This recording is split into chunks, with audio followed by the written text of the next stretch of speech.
এখন আমরা যাচ্ছি সোনার আধার কার্ড করতে। তো এখন ওকে আমি বাইরে খুব রোদ্দুর বলে একটু মাথায় টুপিটাও পরিয়ে নিলাম, আর আমি ডকুমেন্টসগুলো গুছিয়ে নিচ্ছি, যেখানে আমাদের দুজনের আধার কার্ড, সোনার বার্থ সার্টিফিকেট আর রেজিস্ট্রি ম্যারেজ সার্টিফিকেট নিয়েছি। তো এগুলো আমি এখন ব্যাগের মধ্যে ঢুকিয়ে নিলাম, আর বাইরে খুব গরম, সোনার কষ্ট হতে পারে বলে একটু গ্লুকন ডি নিয়ে নিলাম। আমার সব গুছানো রেডি, তাই সোনাকে এখন জুতো পরিয়ে দিচ্ছি। দেখো বদমাস মেয়েটা টুপিটাও এখানে খুলে ফেলে দিয়েছে। যাই হোক, ওকে এখন আমি এবার টুপি সানগ্লাস পরিয়ে ভালো করে রেডি করিয়ে নিই। যতই হোক আধার কার্ডের ফটো তুলবে বলে কথা। তো এখন আমরা পৌঁছে গেছি পোস্ট অফিসে। এখানেই সোনার আধার কার্ড করা হবে। যথারীতি আমাদের ফর্ম দিয়ে দিয়েছে, এখন ফর্মটা ফিল আপ করতে হবে। এখানেই সোনা আমার পাশেই বসে আছে, এই দেখো।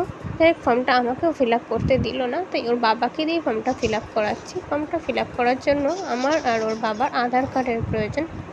এখন ওর বাবা আধার কার্ডের নাম্বারটা বসাচ্ছে। বেশি কিছু ফিল আপ করতে হবে না, আর বেশিটা ওরাই করে দেবে। যাই হোক, এখন ওরা আমাদেরকে ভেতরে ডেকে নিয়েছে। এখন সোনাকে ফটো তোলার জন্য বসিয়ে দিয়েছি।